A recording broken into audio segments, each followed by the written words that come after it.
Bootstrapping क्या होता है? बूटस्ट्रैपिंग से ये मतलब है कि जब भी आप कोई बिज़नेस शुरू करते हैं तो आप अपने सेविंग का यूज़ करते हैं या फिर आप अपने फ्रेंड्स और फैमिली से पैसे लेते हैं। तो बूटस्ट्रैपिंग के क्या फ़ायदे हो सकते हैं?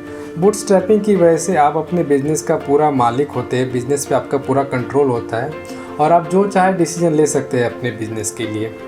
तो इसका क्या नुकसान हो सकता है? बूटस्ट्रैपिंग का सबसे बड़ा नुकसान तो ये है कि आपका रिस्क जो है काफ़ी बढ़ जाता है, क्योंकि इसमें सारे पैसे आपके लगे होते हैं और बिज़नेस को ग्रो करने के लिए अगर बहुत ज़्यादा फ़ंड की ज़रूरत होती है तो आपके पास फ़ंड नहीं होते, जिसकी वजह से आपका बिज़नेस फुल पोटेंशियल पे ग्रो नहीं हो पाता है।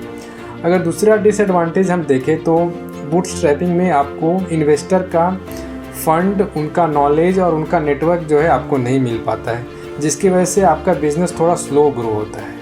क्लाउड किचन क्या होता है? क्लाउड किचन हम उस रेस्टोरेंट को बोलते हैं जहाँ पर डाइनिंग की फैसिलिटी नहीं होती है, वहाँ पर हम बैठकर खाना नहीं खा सकते, वहाँ से हम सिर्फ ऑनलाइन ऑर्डर कर सकते हैं। क्लाउड किचन को हम डार्क किचन या फिर गोस्ट किचन या फिर वर्चुअल किचन या फिर हम सैटेलाइट किचन भी बोलते हैं। क्लाउड किचन का खुद का वेबसाइट या फिर ऐप हो सकता है या फिर वो दूसरे फूड डिलीवरी प्लेटफॉर्म से ऑर्डर एक्सेप्ट करते हैं। क्लाउड किचन का most of the revenue food delivery app से ही आता है, जैसे कि जोमेटो और स्विगी जैसे ऐप से। इसलिए ये बहुत ज़रूरी हो जाता है कि आपके पास पॉइंट ऑफ सेल सॉफ्टवेयर हो, जैसे कि आप सारे ऑर्डर्स को एक ही जगह पर ट्रैक कर सकते हैं। आपको अलग अलग प्लेटफॉर्म पे ऑर्डर ट्रैक करने की ज़रूरत नहीं है, जैसे कि स्विगी के लिए आप अलग से ट्रैक करें, जोमेटो के लिए अलग से ट्रैक करें। इसलिए आपके पास पॉइंट ऑफ सेल सॉफ्टवेयर ज़रूरी होना चाहिए। अगर हम इंडिया के कुछ फेमस क्लाउड किचन बिजनेस की बात करें तो वो है होई foods, biryani by kilo. Drop shipping क्या होता है? ड्रॉप शिपिंग एक ऐसा e commerce retail business model है जहां पर कोई भी रिटेलर किसी भी सामान को बिना कोई फिजिकल इन्वेंट्री रखे बेच सकता है। ड्रॉप शिपिंग में रिटेलर को ना तो कोई वेयर हाउस रखना है, ना ही कोई इन्वेंट्री रखना है। बिना कोई फिजिकल इन्वेंट्री रखे वो कोई भी सामान को बेच सकता है। उसे बस कस्टमर से ऑर्डर लेना है और वही same order third party vendor के साथ प्लेस करना है और वो वेंडर आपके बिहाफ में उस कस्टमर को वो प्रोडक्ट डिलीवर कर देगा। इसे हम एक एग्जांपल से समझते हैं। मान लीजिए आपको कोई घड़ी बेचना है, तो आपको एक वेबसाइट बनानी है, एक सप्लायर ढूंढना है, उसके प्रोडक्ट को आपको अपने वेबसाइट पर लिस्ट करना है। जैसे कोई कस्टमर आपके वेबसाइट से उस घड़ी को ऑर्डर करेगा, आपको सेम ऑर्डर उस वेंडर के साथ प्लेस करना है और वो वेंडर आपके बिहाफ में उस कस्टमर को घड़ी डिलीवर कर देगा।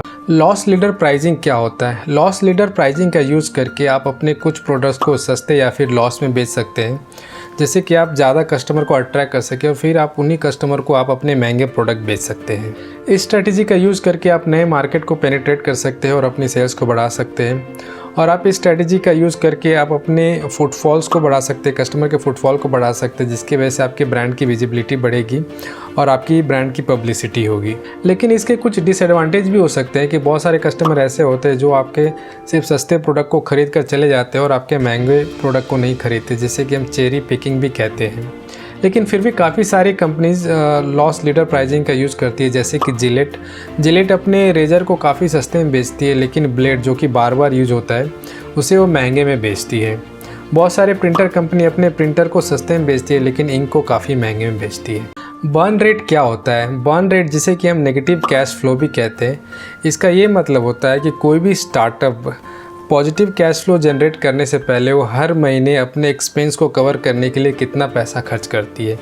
इसे हम बर्न रेट कहते हैं। बर्न रेट से आपको ये पता चलता है कि आपके पास जो फंड है आप कितनी तेज़ी से यूज़ कर रहे हैं और वो कितने महीने में ख़त्म हो जाएगी।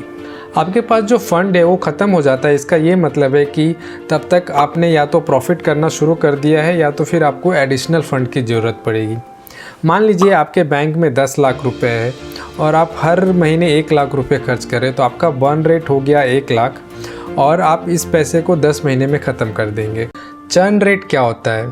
चर्न रेट से ये मतलब होता है कि ऐसे कितने कस्टमर है, एग्जिस्टिंग कस्टमर आपके, जिन्होंने आपके साथ बिज़नेस करना बंद कर दिया है। या फिर आप ये भी बोल सकते हैं कि एक पर्टिकुलर टाइम फ्रेम में ऐसे कितने कस्टमर है जिन्होंने आपके साथ बिज़नेस करना बंद कर दिया है। इसे हम एक एग्जांपल से समझते हैं। मान लीजिए कि बीबी डेली के पास 100 कस्टमर है जो रेगुलर बेस पे बीबी डेली से ऑर्डर करते हैं।